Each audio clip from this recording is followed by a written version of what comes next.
우리 지역의 시사 이슈를 쉽게 풀어 이야기하는 시간 시사토크, 아나운서 김문정입니다. 이번 주 시사토크에서는 한국수력원자력에서 추진 중인 새만금 수상 태양광 관련 논란 살펴봅니다. 어떤 문제들이 제기가 되고 있고 또 한수원의 입장은 무엇인지 잠시 후에 이야기 나눠보겠고요. 그에 앞서서 이번 주 주요 이슈 최영호 변호사와 함께 살펴봅니다. 어서 오세요. 예, 안녕하세요.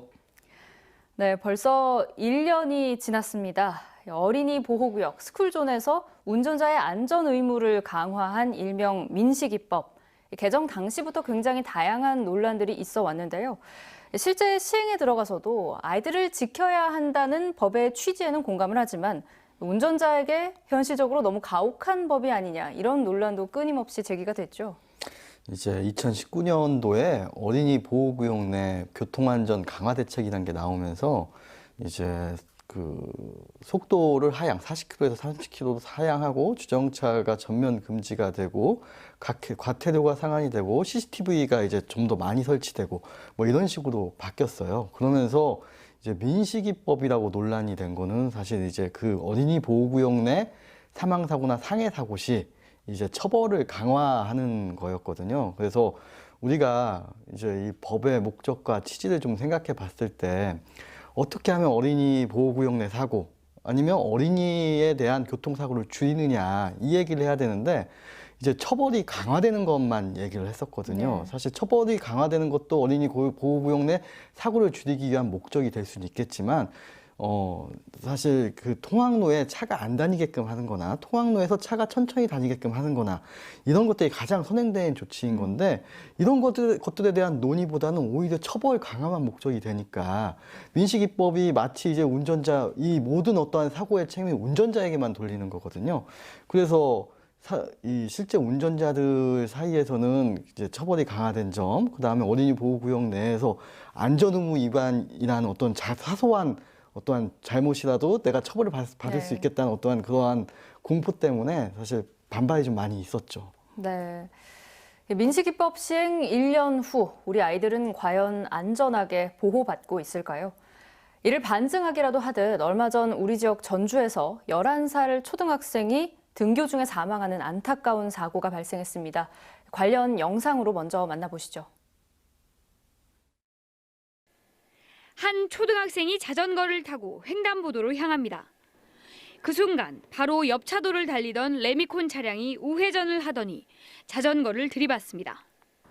전주 시내 횡단보도에서 사고가 난 건 어제 오전 8시 20분쯤.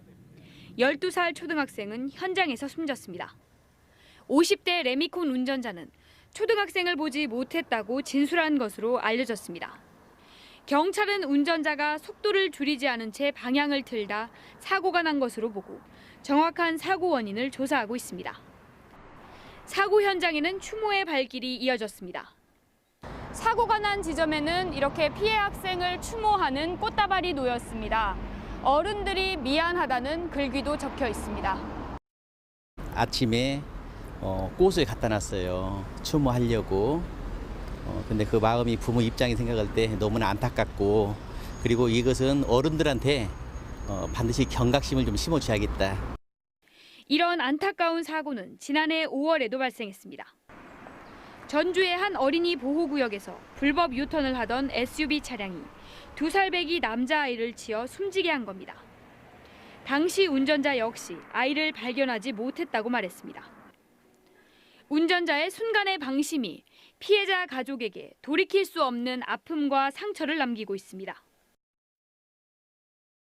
네, 사실 해당 사고는 이 어린이 보호구역에서 발생한 사고가 아니기 때문에 엄밀히 따지면 민식이법 적용 대상은 아니지만 미흡한 안전조치로 인한 예견된 사고였다는 점에서 많은 이들이 다시 한번 애도를 표했는데요.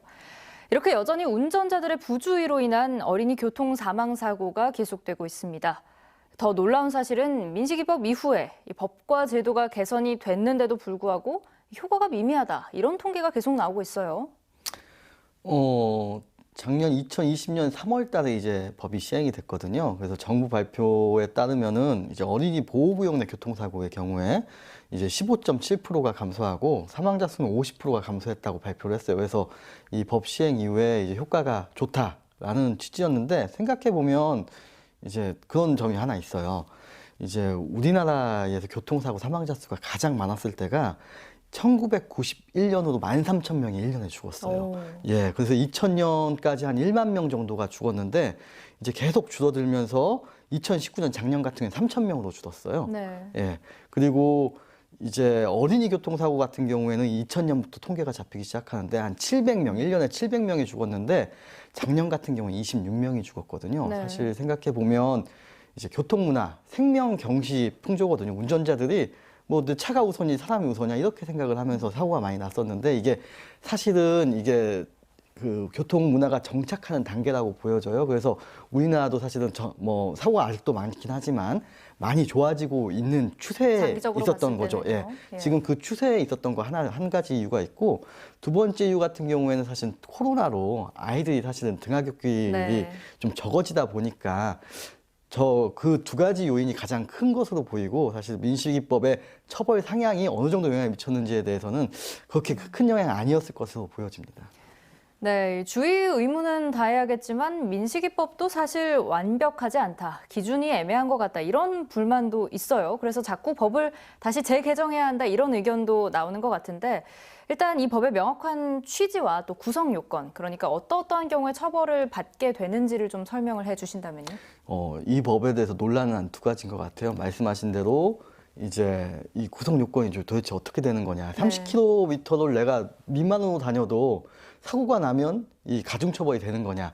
이런 논란이 되는 게 하나가 있는 거고 두 번째는 이제 사망사고 시 3년 이상이나 무기징역의 어떠한 그 징역에 처하게 되는데 이게 사실 강간이나 강도와 같은 수준의 범죄예요. 네. 보통 운전자의 이 사망 교통사고 같은 경우에는 과실범으로 그렇게 해외 어느 나라에서든 형량이 높지 않은 게 보통이에요. 근데 이제 강도와 강간과 같은 어떠한 굉장히 강력한 그 범죄로 취급을 하게 되니까 불만이 나타나는 건데 일단 첫 번째 이제 그 법의 적용이 좀 모호하다 이런 경우가 있는데 이게 처음에 논란이 됐던 거는 내가 30km 이하로 갔을 때 사고가 나면 가중처벌이 되냐 안 되냐 이거 갖고 논란이 있었어요. 네. 근데 사실 법문을 좀 살펴보면은 안전의무 위반일 때 사고가 났을 때 책임을 지는 거다.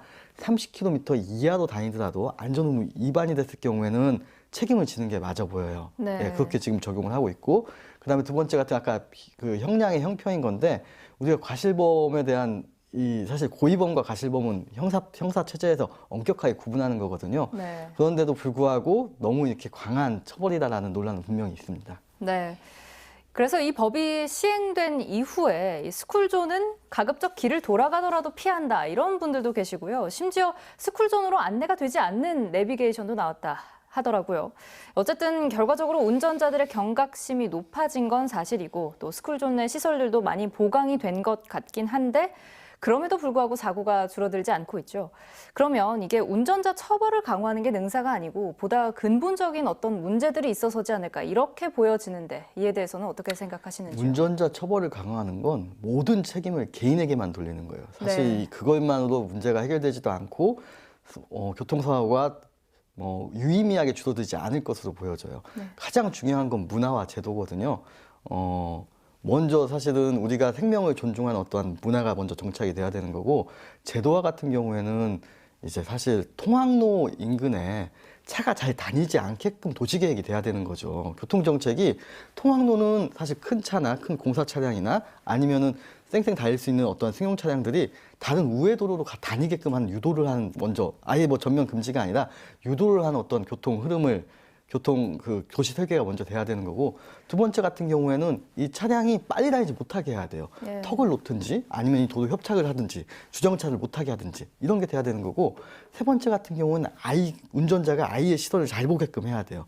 주정차를 못하게 하든지 아니면은 거기에 안에 어린이 안전구역이라는 표지를 정확하게 가시성 높게 네. 하든지 사실 이런 게 선행이 돼야 되는 거지 운전자 처벌 강화한다고 해서 이게 해결책은 되진 않을 것으로 보입니다. 네, 민식이법 이후 1년 많은 노력들이 있었지만 사고는 여전히 계속되고 있습니다. 운전자들의 주의 또 어린이들에 대한 교통 안전 지도는 물론 근본적인 도로 환경 개선과 인식 개선도 필요하지 않나 이런 생각을 해보겠습니다.